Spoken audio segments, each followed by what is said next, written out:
Very welcome to all साथियों। Exam fighter number 1 पर आप सभी का हार्दिक स्वागत है। उत्तर प्रदेश असिस्टेंट प्रोफेसर भर्ती जो होने वाली है विज्ञापन संख्या 51 के तहत, उसको लेकर न्यू अपडेट्स है और बिग अपडेट्स है। बिग अपडेट्स ये है साथियों कि आपका जो एग्ज़ाम डेट जिसका आप लोग बेसब्री से इंतज़ार कर रहे थे वो इसी माह आ जाएगी एग्ज़ाम डेट्स। और क्योंकि हाईकोर्ट ने जिस प्रकार का निर्देश दिया है, आयोग बैकफुट पर चला गया है। आयोग के पास और सरकार के पास बैकफुट से फ्रंट फुट पर आने के लिए एक ही उपाय है कि वो आप एग्ज़ाम डेट जल्द से जल्द घोषित कर दें। देखिए, हाईकोर्ट ने बहुत ही कड़ी फटकार लगाई है सरकार को। कहा है इस मामले पर सुनवाई करते हुए, किसी संस्था को निरर्थक नहीं बना सकती सरकार। यानी सरकार को इतना पावर नहीं है, जो संस्था बनी हुई है उसे निरर्थक नहीं, उसका अर्थ होना चाहिए, उसका कुछ काम होना चाहिए। क्योंकि वहाँ पे जो पद हैं, अध्यक्ष हैं या सदस्य हैं, उन्हें सरकार से वेतन मिलता है, तो वो क्यों बैठे हुए वहाँ पे जब उस संस्था का कोई काम ही नहीं है। तो निरर्थक बना के आप नहीं रख सकते, सरकार का एक पैसा भी बर्बाद नहीं किया सकता है। प्रोफेसर की भर्ती मामले में कोर्ट ने राज्य सरकार पर की सख्त टिप्पणी, बिल्कुल ये सख्त टिप्पणी है साथियों। चलिए देखते हैं आज के सभी प्रमुख समाचार पत्रों में इस खबर को प्रमुखता से छापा है।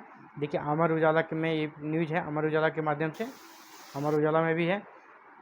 इलाहाबाद हाईकोर्ट ने उच्चतर शिक्षा सेवा चयन आयोग में 917, अभी ये 1000 से प्लस हो गया है, सहायक प्रोफेसर की भर्ती मामले में सख्त टिप्पणी करते हुए कहा कि सरकार किसी संस्था को निरर्थक नहीं बना सकती है।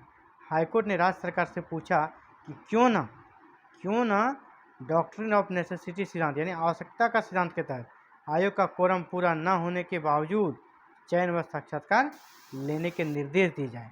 क्योंकि यहाँ आवश्यकता है, आवश्यकता का सिद्धांत लागू हो रहा है, तो आवश्यकता के सिद्धांत के तहत आप ऐसा कीजिए, कोरम पूरा न हो फिर भी चयन होगा और साक्षात्कार होगा।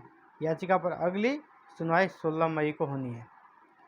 याची के अधिवक्ता अनूप बर्नवाल ने कोर्ट को बताया कि राज्य सरकार उच्च शिक्षा, माध्यमिक शिक्षा, प्राथमिक शिक्षा का एक ही आयोग व बोर्ड के सदस्यों का कार्यकाल पूरा होने के बाद भी जब पद नहीं भर रही है, कोरम के अभाव में चयन प्रक्रिया रुकी हुई है, उन्होंने आवश्यकता का सिद्धांत लागू कर बचे सदस्यों को चयन पूरा करने की अनुमति दी जाए। ये डिमांड किया, आवश्यकता का सिद्धांत लागू करें और जो भी काम है आयोग का बचे हुए उसे पूर्ण करने दिया जाए और कोरम पूरा करने के लिए एक सदस्य की या 2 सदस्य की नियुक्ति कर ली जाए।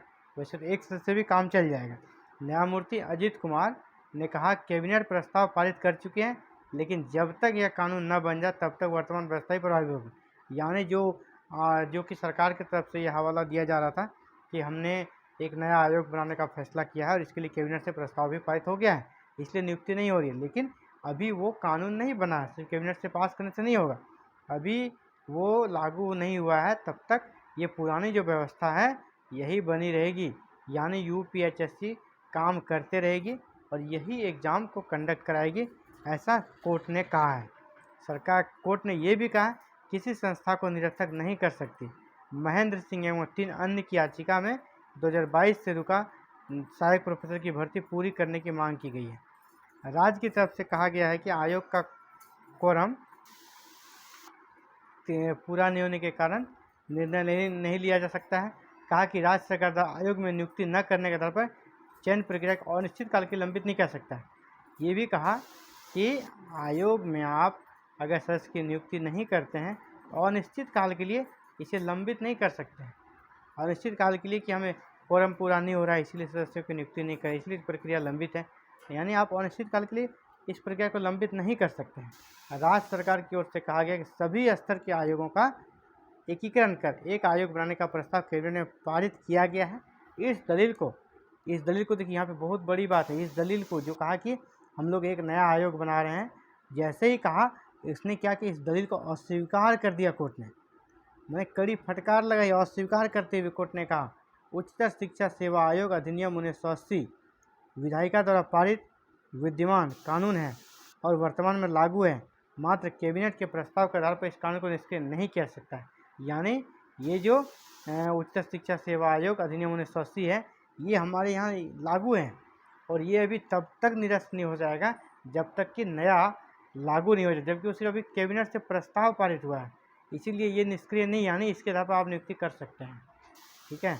इसके अलावे यहाँ पे कह दिया है कि न्यायमूर्ति अजीत कुमार ने राज्य सरकार को निर्देश दिया है, या तो साफ साफ लिख दिया है, एकदम अल्टीमेटम दे दी, या तो वह क्वोरम पूरा करने के लिए आवश्यक कदम उठाए, नहीं तो वह अगली तिथि पर आयोग को चयन प्रक्रिया पूर्ण करने के लिए आवश्यक निर्देश जारी करने के लिए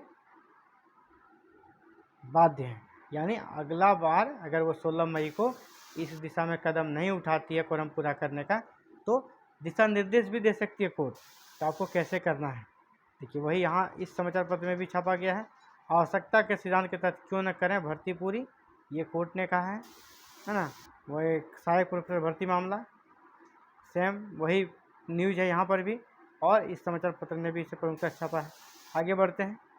प्रस्तावित आयोग के कारण लटकी है भर्ती। जब यूपीएससी की तरफ से या सरकार की तरफ से जवाब दाखिल किया जाता है तो वो कहती है कि नए आयोग बन रहे हैं, इसी के लिए इस आयोग को निरस्त कर फिलहाल अभी हम लोग उसी के कारण वेट कर रहे हैं, और इसलिए भर्ती प्रक्रिया पूरी नहीं हो पा रही है। यहाँ पे सरकार कोर्ट ने कहा कैबिनेट के प्रस्ताव आधार पर कानून को निष्क्रिय नहीं किया सकता। देखिए सारांश यही है कि आपने कैबिनेट से प्रस्ताव पारित कर लिया कि नया आयोग बनेगा, लेकिन जो वर्तमान है वो इसके कारण निरस्त नहीं हो जाती है, लेकिन वर्तमान व्यवस्था बनी ही रहेगी। अभी यहाँ पे भी देखिए क्या लिखा है, 1980 उच्चतर शिक्षा सेवा आयोग अधिनियम 1980 विधायिका द्वारा पारित विद्यमान कानून है, वो वर्तमान में लागू है। ठीक है, ये लागू है, जबकि वर्तमान में कैबिनेट से प्रस्ताव के आधार पर इस कानून को निष्क्रिय नहीं किया सकता। जबकि जो नया आयोग बनेगा वो क्या है, अभी कैबिनेट से पारित बस हुआ है प्रस्ताव, जबकि ये लागू है। तो ज़्यादा प्रभावशाली कौन है, जो लागू है, जो अभी यहाँ पे चल रही है, उस व्यवस्था के से नियुक्ति प्रक्रिया को रोकने का कोई तुक नहीं बनता। यानी जल्द से जल्द, जहाँ तक उम्मीद है कि 16 मई का जो अगला डेट है, हो सकता है इसके पहले ही आयोग के द्वारा, सरकार के द्वारा एक सदस्य की नियुक्ति कर दी जाएगी, और ताकि अगले डेट में अच्छे से जवाब दिया जा सके। और जैसे सदस्य की नियुक्ति होगी आपको एग्ज़ाम की डेट की घोषणा 16 मई के बाद कभी भी मिल जाएगी, और आप उम्मीद कीजिए आपका जून और जुलाई में एग्ज़ाम हो जाएगा। ये साथियों एक अपडेट्स बन के आ रही है, और ये बिल्कुल सही लग रही है, यही होना है। और अब सरकार और आयोग दोनों ही बैकफुट पे है। ये था साथियों important updates. Thank you very very much for watching this video and connecting the exam fighter number 1। साथियों आगे जैसे ही अपडेट्स आती है सबसे पहले आपको अपडेट यहीं पर मिलेगी। इसके लिए आप हमारे साथ बने रहें। हमारे साथ बने रहने के लिए जुड़ना होगा, और आप एग्जाम फाइटर नंबर 1 चैनल को सब्सक्राइब करें, बेल आइकन को प्रेस करें, ऑल बटन को जरूर क्लिक करें, ताकि आने वाले हर एक सूचना का आपको अपडेट्स मिल सके। और जब अपडेट्स आपको मिल जाएगी इन एग्ज़ाम होने वाली है, तो एग्ज़ाम की समुचित तैयारी भी है बिल्कुल मुफ्त आप यहाँ पे कर सकते हैं। बस चैनल को सब्सक्राइब करके बिना किसी खर्च के। थैंक यू, धन्यवाद, आपका दिन शुभ हो।